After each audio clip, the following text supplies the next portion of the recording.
अरे वासुपुर वालों, अब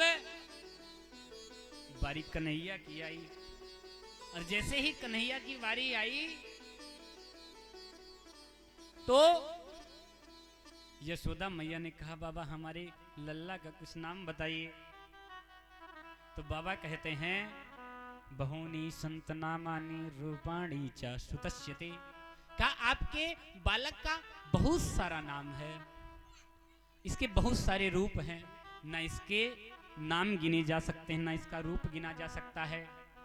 कहा आसमान में दिखते हुए तारे गिने जा सकते हैं लेकिन आपके पुत्र का नाम नहीं गिना जा सकता। कहा बाबा लेकिन इसका कुछ नाम तो बताइए। तो गर्गाचार्य जी ने कहा कर्ष इत कृष्ण, इसका नाम कृष्ण होगा। यशोदा मैया ने कहा इसका अर्थ बाबा? कहा बाबा ने कहा जो सबके मन को अपनी ओर आकर्षित करे वही कृष्ण है। बोलिए कृष्ण भगवान की जय हो। अब जैसे ही नामकरण हुआ तो यशोदा मैया ने कहा बाबा देखिए हमारा ये बच्चा कुछ पढ़े वढ़ेगा। जैसे ही मैया ने कहा कुछ पढ़ेगा, इतने में बाबा ने सोचा और कहा यशोदा अगर तू पढ़ने की बात कर रही है तो ये तो चोर होगा। हाँ कहा बहुत बड़ा चोर होगा। कहा ऐसा वैसा चोर नहीं होगा। कहा तब?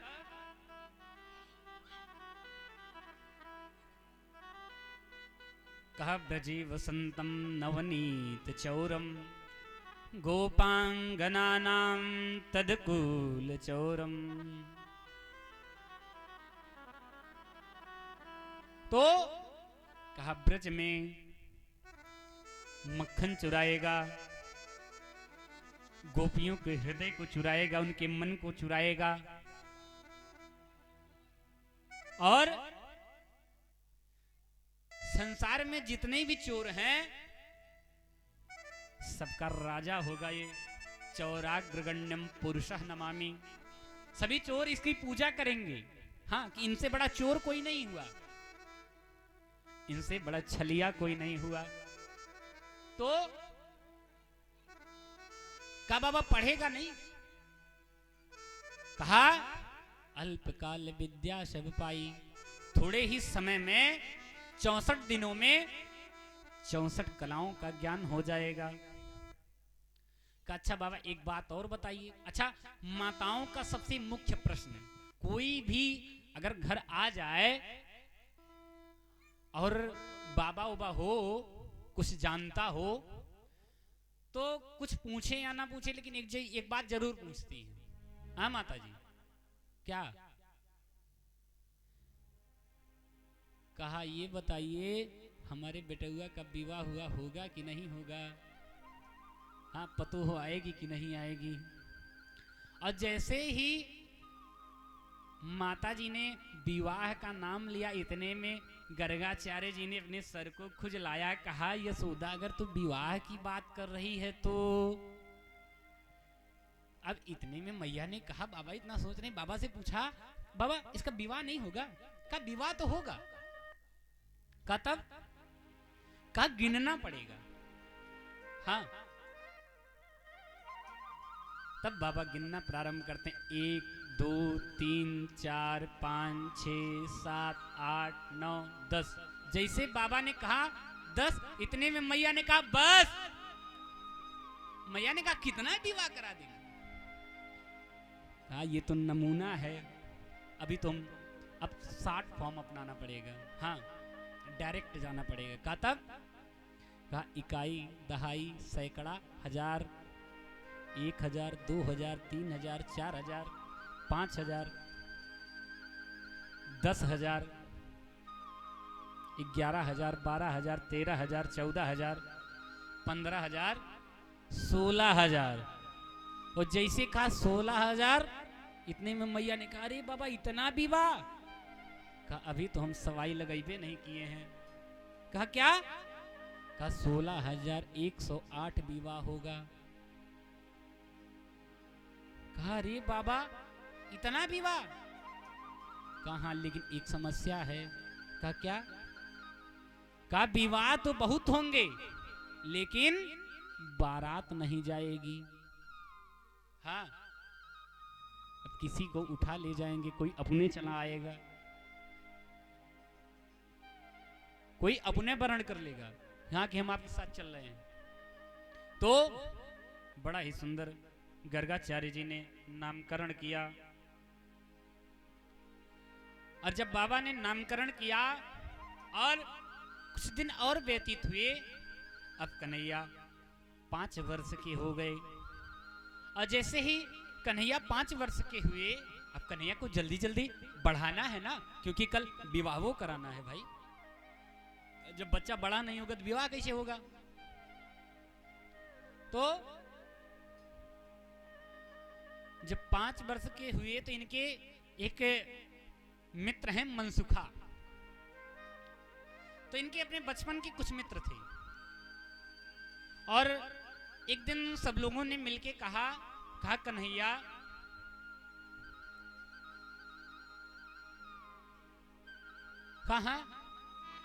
कहा देखता है हम लोग कितने दुबले पतले हो जा रहे हैं।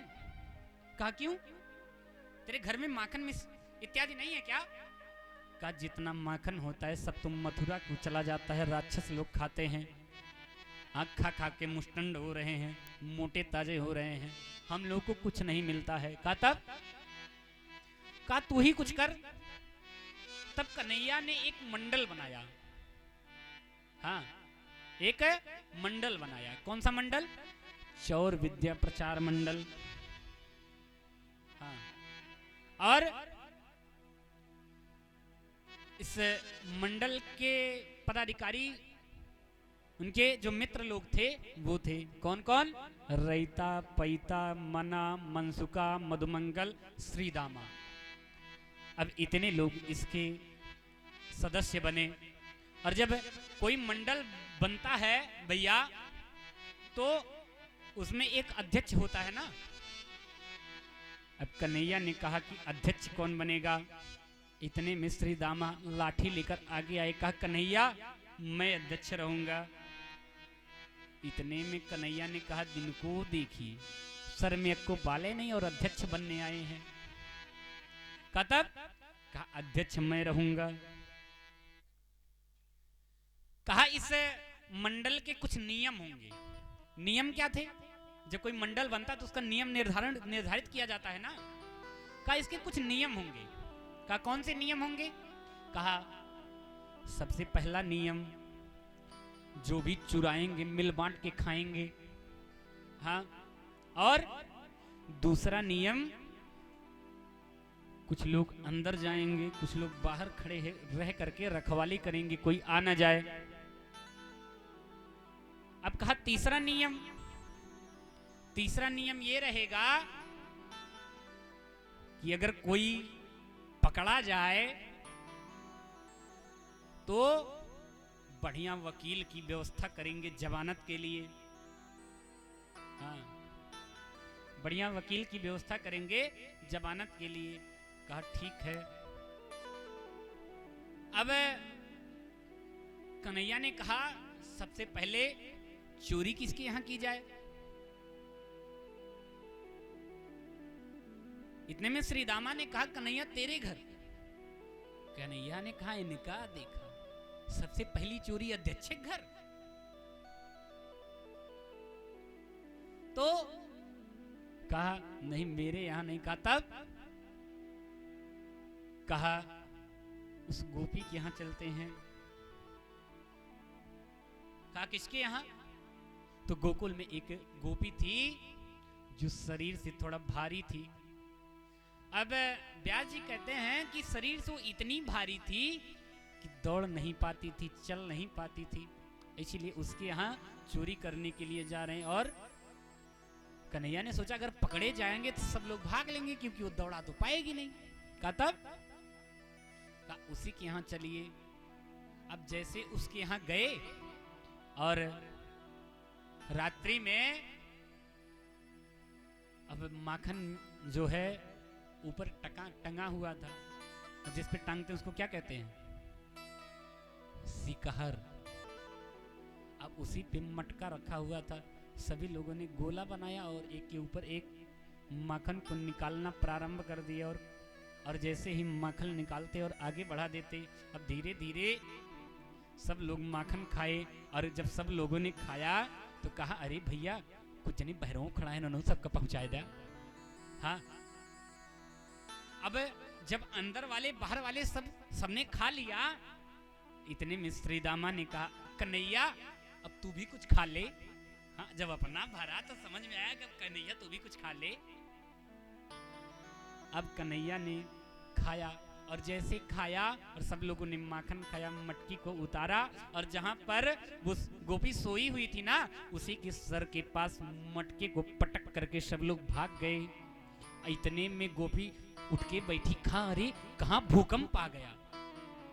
अब बेचारी किसी प्रकार से उठी और देखी ये लोग भाग रहे थे। इतने में कहा, कन्हैया रुक जा, रुक जा, नहीं तो तुझे बहुत मारूंगी। कन्हैया ने कहा, पहले पकड़ के तो दिखाओ। हाँ, जब पकड़ पाओगी तब ना मारोगी। अब वो गोपी जो है सीधे नंद भवन पहुंच जाती यशोदा मैया के पास, और